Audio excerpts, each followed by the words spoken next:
So, well, then let's kick it back off where we did. Basically, the question that I had was, are you hearing any changes of behavior in the way people approach treating referees? And that's mostly because, and the reason I ask is, first of all, because of what we talked about last time, but also right. what happened this year with such heavy referee shortages. So take it away. I'd like to tell you that, I think that people are, well, let me rephrase that. I think people are saying all the right things. And listen, I know my role in this thing. I understand that I'm controversial, and I understand I say things that most people think and most people know that's reality, but very few people want to put themselves out there and do anything about it. We just want to talk about it. So, I'll just say what's on my heart and my mind. At the end of the day, I'm sick of listening to people talk about it. Everybody says they have a no tolerance policy. Very few people actually put that to the test. And what I mean by that is, listen, I've read the memos. I see them every single day. I've heard the conversations. I've been in the meetings. I've been invited to the meetings. I've heard everyone describe the no tolerance policy that they're going to enact. Listen, it's all BS. It's all BS. Too many times we, as influencers, as decision makers, as board members, as presidents, as association top executives, whatever your role is, too many times we turn a blind eye because somebody, a coach or a player or the son of a player or the daughter of a player who has a relationship with somebody at the upper level, we want to turn our head and look the other way because they're good people. And that's not how they typically act, right? And too many times we are uncomfortable making people uncomfortable. And my cry is this: we have to start making people uncomfortable. End of story. And I'm not just talking about the low level, the mid level, the club level, soccer, baseball, basketball, disc golf. I had a video the other day of a cheeseburger in disc golf, believe it or not. Wow. I didn't even know you could be a cheeseburger in disc golf. Yeah, I didn't know that. Apparently you can. But I'm not talking about just the low level, the lower levels, the small competition groups. I'm talking about all the way to the highest level, to the MLS, to the NBA, to the NHL. They have to start setting it. And I get it. Listen, I get when you're an upper level referee, we have to tolerate, more because the people didn't come to see us. They came to see the players. And so we have to tolerate more. That's great. I understand that theory. But at some point, we have to, at the upper level, at the highest level, and I have communications with some of these people, and I'm constantly telling them, in order for this culture to change in youth sports, we have to start making the upper level coaches and players, we have to hold them responsible at the most uncomfortable levels in order for that to start trickling down. Because you know what? I'll just give you a prime example because I'm a soccer guy, right? I'm a soccer rep. What happens at the pro level when the referee blows the whistle? She or he could be the best official possible for that specific game. They blow the whistle and the coaches lose it and the players rush him. And how dare you, knowing damn good and well, in 2 hours, they're going to go look at that video and they're going to know that the official got it right. And this happens all the time. Yep. They know that the official probably got it right. And they still make a scene. Sometimes they bump them.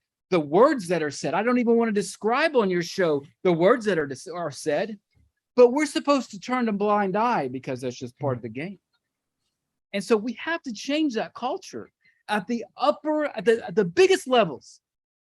Until then, any decision maker at an association, a club level, a competitive group, maybe you own a club, maybe you're in charge of that state's organization of referees, whatever your role is, you have to stop talking no tolerance and you have to start enacting. I'm sick of this. I see this all the time. I hear it all the time. I want a whipping. I want to see whippings. I want to see the referees positioned for success, because unless they're protected, unless they're developed, unless that we start changing that culture, we're never going to change the direction of the referee shortage. And are we in a referee shortage? The clear answer is absolutely we're in a referee shortage. Yeah, a bad one. Well, what are we going to do about it besides this? Well, it's you mentioned, I love that you mentioned the top level, because a few years back I read, I think it was just in a comment section of an article about referee abuse, and there was this guy who he's a PE teacher in an English boarding school, and he says a lot of the boys play both soccer and rugby. Like they cross, but they play both sports, right? I know where you're He going. says Yeah. that when they play rugby, Yeah. they have a stand-up like attitude. They don't try and fake injury or buy fouls. They don't get up in the coach's face if, as you know, if the coach makes a different call. They don't yell at referees. But the second the ball goes on the floor and it's round and not oval shaped, the kids change. Their entire behavior set changes, and they're copying what they see at the highest level. So what you're saying is, I think 100% right. Then of course there is the lower level and making people uncomfortable. And I'm glad you mentioned that, because I sort of took that to heart after the last time we talked. I was like, it's time to make some people uncomfortable. Mm-hmm. So this past season, on at least 3 occasions, I actually yelled across the sideline to my parent group to tell them to quiet down. And every single time I got apology emails the next day. This will not happen again. Please don't take this out on my kid. I never got parents coming up to me being like, that was pretty rude of you to yell at us. You're right. And I even one game had a coach join in with me, because the whole sideline was going nuts. And I was like, you guys all need to stop. And he goes, it's so annoying. And all the parents quieted down. The referee just gave us a thumbs up. And so I just did my preseason meetings with my teams last week, people just meeting me. And I told them, look, before you go to that story, Sebastian, go for it. Can I tell you how important that is to those officials? When you see an official go like that, and they know that you're taking charge of the actions and the behavior of your cheeseburgers, they talk about you after the game. I promise you. They'll look at each other and go, how about that coach, man? He put a kibosh on that, didn't he? They love that crap. So kudos to you. Well, and it's kind of funny because, like I said, I was about to say, with the preseason meetings that I have, first of all, we had the preseason meeting worked like this. The club did their initial PowerPoint presentation, and they very much hammered down on the point. We don't have referees as much as we'd like, and you need to be quiet. So then I reiterated that in my meetings, and I said, listen, I know the referees. I know these people because I've seen them so many times and I've spoken to them so much. I know them better than I'm going to know any of you by the end of this season. So whose side am I on? Ask yourself that question. And I was like, I'm not on your side. I'm on the player's side and the official. I'm on the side of the game. If you want to bring in behavior that makes it worse, I'm going to fight you on it. And I told the parents, I was like, I don't tolerate this at all. And it really, and I've noticed the difference it makes from that coach's perspective. But what you're saying is right.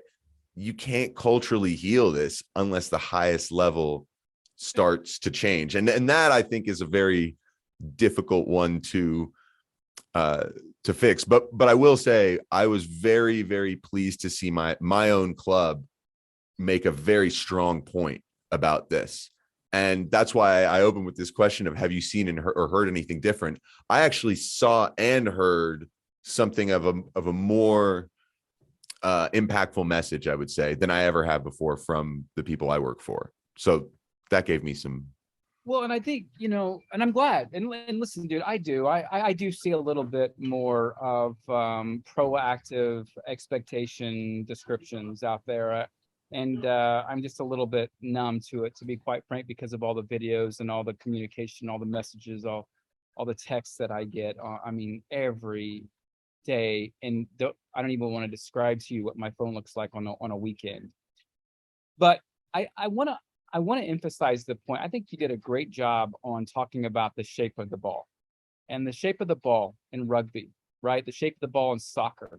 They're two very different shapes, and they're two very, very different cultures. And I am so sick of people telling me that you can't change this thing. Barlow, you've been doing this for 3 or 4 years. Do you ever think it's going to change? And my answer is always a resounding yes. I just got to get to the right people. And let me tell you something. I know we've changed thousands and thousands of people. I see it every time I travel. I see it every time I walk onto a pitch. Doesn't matter where I am. I know that we have changed thousands of people. But here's where I'm trying to get to. I'm trying to get to the top levels of everything, whether it's club soccer, whether it's club football, whether it's the NFL. If I could just get them to sit with me for 30 minutes and let me just show them the damage that is being done because of what we're allowing the culture of, in this specific case, soccer and most other sports. Baseball. What happens whenever an ump, calls a strike when they think it's a ball, or calls a ball when they think it's a strike? They run out there and they throw their hat and they making all this, right? I mean, what is that? What are we saying to our young people? We're saying when we don't get our way, we fit and we act adolescent, which is everything reversed of what we're taught when we're kids. Don't be a brat. Don't act like, right? So for me, it's like I want the top levels to hear me out and to let me show them the data. Let me show them the proof. I know they see it. I know they're not stupid, right? And then just try to influence. How can we slowly start to turn the gauge of not allowing the 4 million people watching that specific game, watching that specific coach completely verbally and sometimes physically abuse that specific ump over that specific play in that specific game? And the key word here is game. Yeah. We're not in war. We're not shelling bombs at each other, right? We're not on the streets dodging tanks. We're playing games. And this is how we're treating the very people that we're losing at a rapid rate. And we're just saying it's okay. And we'll, eventually this will change. And maybe next time that won't happen, as opposed to someone at the highest level going, no more. Not on my brand. And listen, I'm a brand guy. I'm a marketing guy. You do that to my brand? You don't tarnish my brand like that. No, sir. You do not tarnish my brand like that. And I think that's what it's, I think if you put it in a business and a professional and in a monetary sense of your brand has value and your brand might have more equity if you treat everyone in that organization, no matter if they're a coach, a player, a spectator, an official, an assistant to the administration, whatever it is, there has to be a level of integrity and respect established and expected. And then when it's not held accountable, we have to hold them accountable to that. That's building a strong brand. And the brand in rugby was done right. And even in today, as society has changed, even today, the culture of rugby has been established. So don't tell me it can't happen. I know that it can. Yeah, I agree. Actually, I remember I was watching some from Denver. So watched the Stanley Cup playoffs and definitely the finals and watching the Avalanche win. And I was just impressed with a lot of the things that are just part of the culture of hockey. And it went as deep as, when the game ends, the captain and the assistant captain will stand at the boards with the door open, and their whole team will go through into the locker room. They'll all get pounds, and then the assistant captain goes, and then the captain goes. Both teams do this, and so it's this little piece of culture about like a structure and respect in the way they do things. I mean, it's not the 80s and 90s. You don't see fist fights anymore in hockey. Like, these guys take hits and they deal with it and they move on. They get in each other's face a little bit, but the officials totally left alone.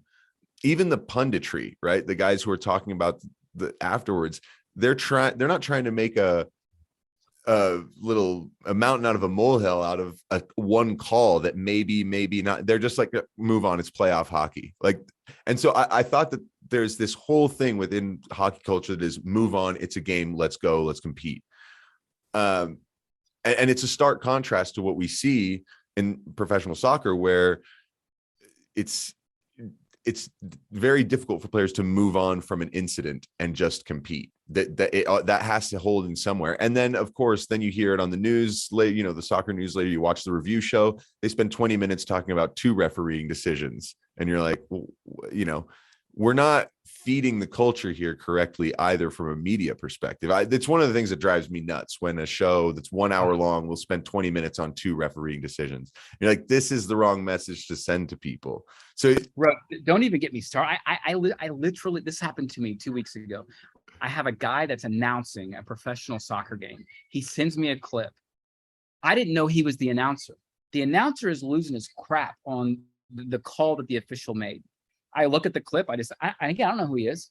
And I said, it's hard for me to tell for this angle. I think the official, whether he called it or didn't call it, the official was in the right angle. He was in proximity. You kind of have to trust the official here. But what I can tell you is the announcers are completely unprofessional and should be banned from doing any more of these games. Guess what?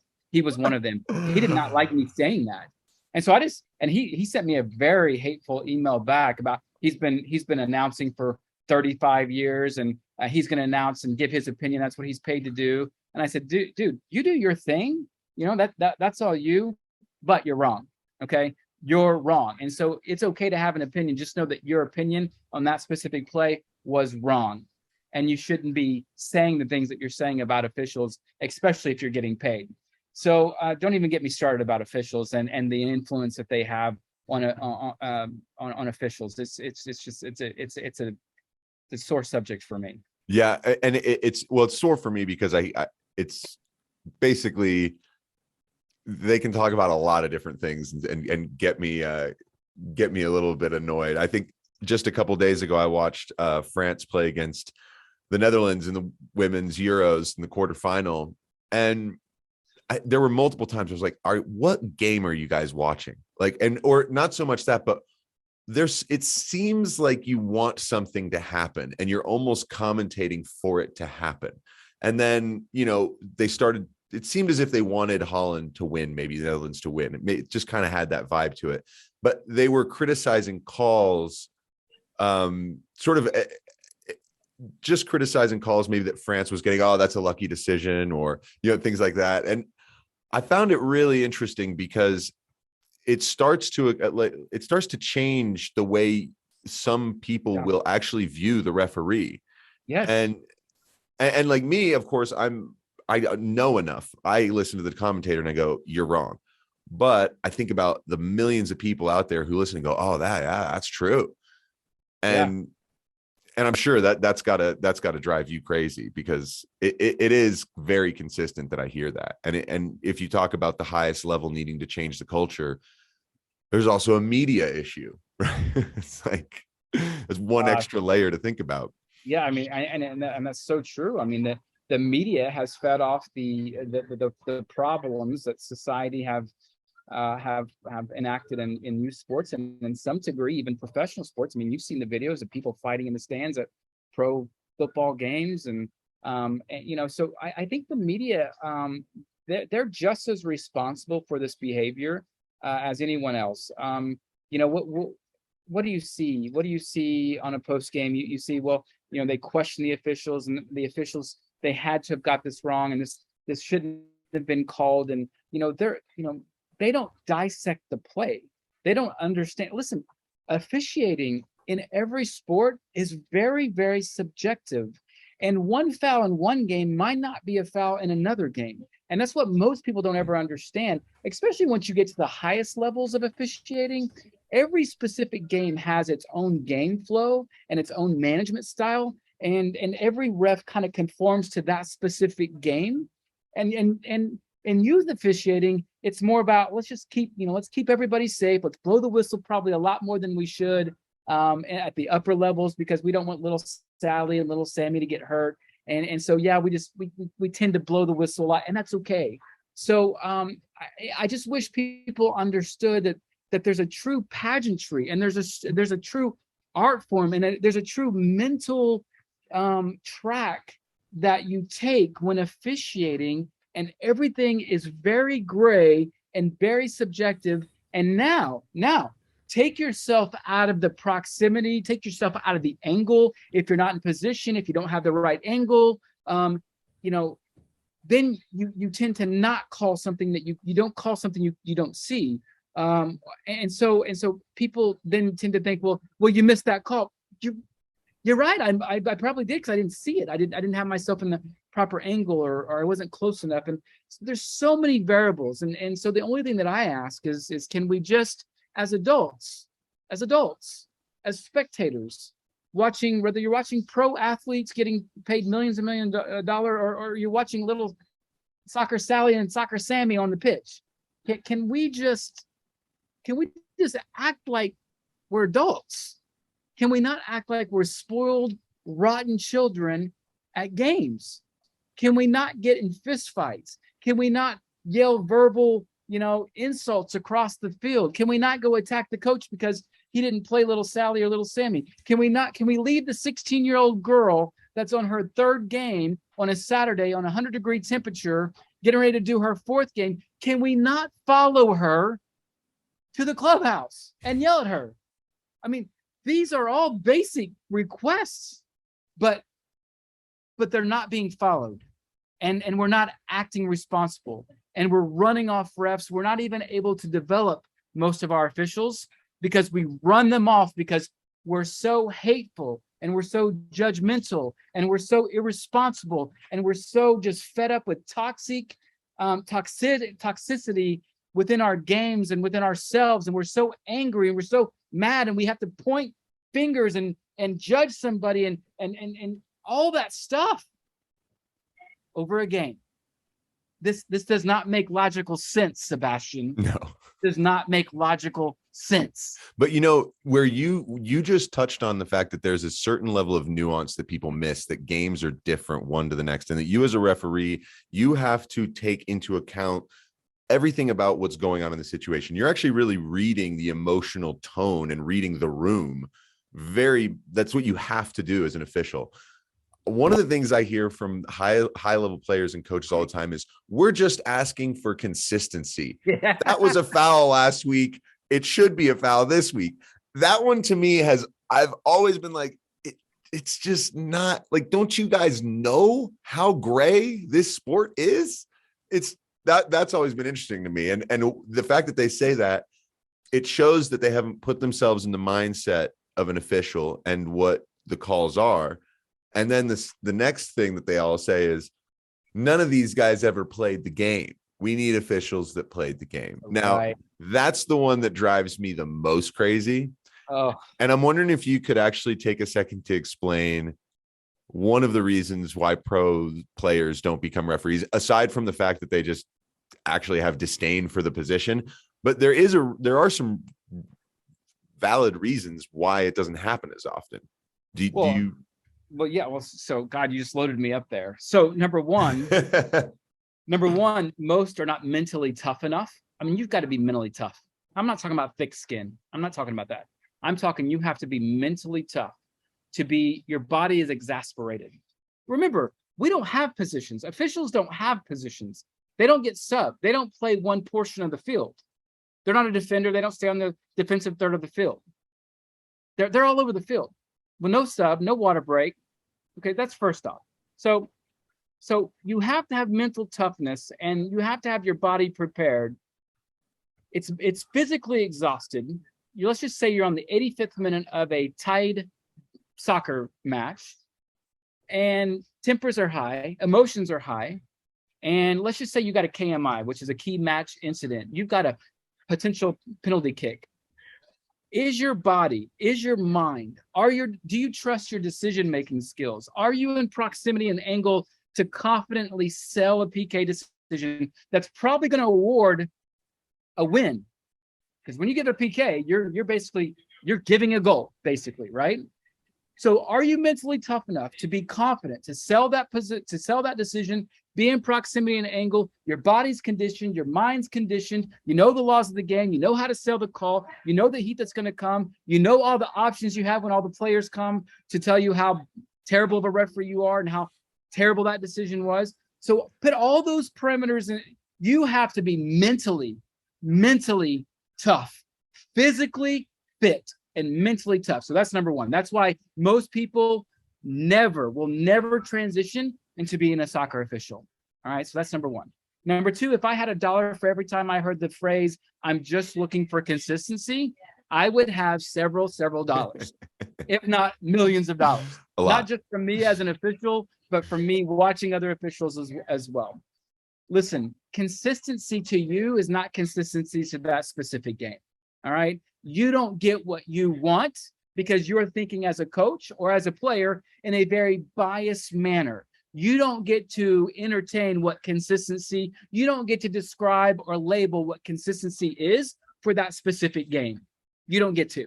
That's the officials. The officials, they decide what consistency is for that specific game. Okay, that's number 3. The times I've heard, and I'm going to wrap it up here because I've got about 3 minutes before this Zoom call. Okay. Yeah. The times that I have heard, we wish the refs had at least played soccer. Well, number one, I did. Did I play at the highest level? No. But not every official has played the sport that they officiate. And that's okay. That's actually good. They have an outside perspective of what the game could potentially be. They don't need to play the game in order to be a high-level official. And in fact, many high-level officials have not played the game. All right? So I'm going to reverse that question. And I would encourage any official that's having these type of conversations, as long as it's not in a game. If you ever get asked, well, have you ever played the sport? My immediate response is reverse. Have you ever officiated the sport? Because if you had, you would have kept your mouth shut. It's that simple. If you had, you would respect the position of what I just did. Because if you had, you know, in the opinion of the referee is actually verbiage within the laws of the game. Because if you had, in the spirit of the game, sportsmanship, the health of the players, playing in a fair manner, those are the most important things, not you controversially being upset over a decision I made. If you had, you would understand that I just ran 8 to 9 miles while you sat on your little, 12-inch seat on your ass, not doing a damn thing and not having any creativity, not having any tactical solution to win the game, and you're still getting paid. So don't ask me the question of, or don't even tell me, well, officials should have to play the sport. My reverse is, if you're a coach or if you're a player at a high level, you should at the very least understand the beginning level, not the highest of levels, the beginning level of what it takes to be an official. Because if you did, you keep your mouth shut. Yeah, well, that means it gives me the idea that the USSF licensing courses should include at least low-level refereeing, probably. Absolutely. I mean, that would make a huge difference. Huge. Yeah.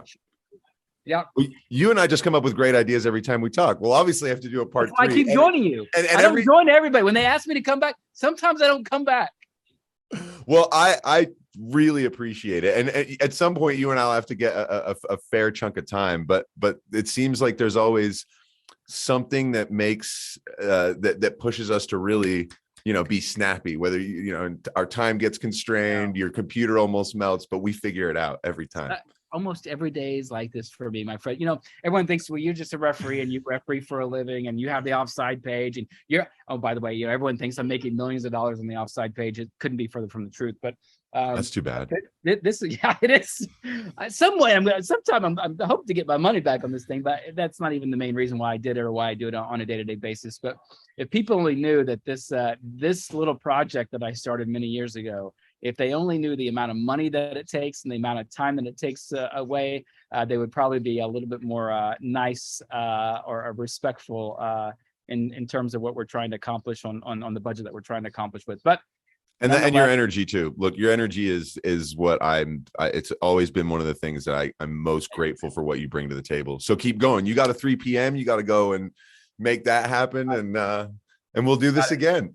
Hey, keep doing what you're doing, by the way, with keeping your cheeseburgers in check, being a positive influence to your officials. And I'm telling you, those little things that you think are just small things, they are discussed, they're talked about, they affect officials. And you're doing your part too. You're doing your part in changing the culture. And you even said it yourself. The other coach, the times that you screamed at your parents to shut up, the other coach, same thing. Hey guys, we're playing a game. It's infectious, my friend. It's infectious. We need more people like you. So kudos to you. Thank you. Thank you, Barlow. Hey, look, enjoy your day and Okay. stay cool. Stay cool. Absolutely, my friend. All right. Take it easy. All right. Bye-bye.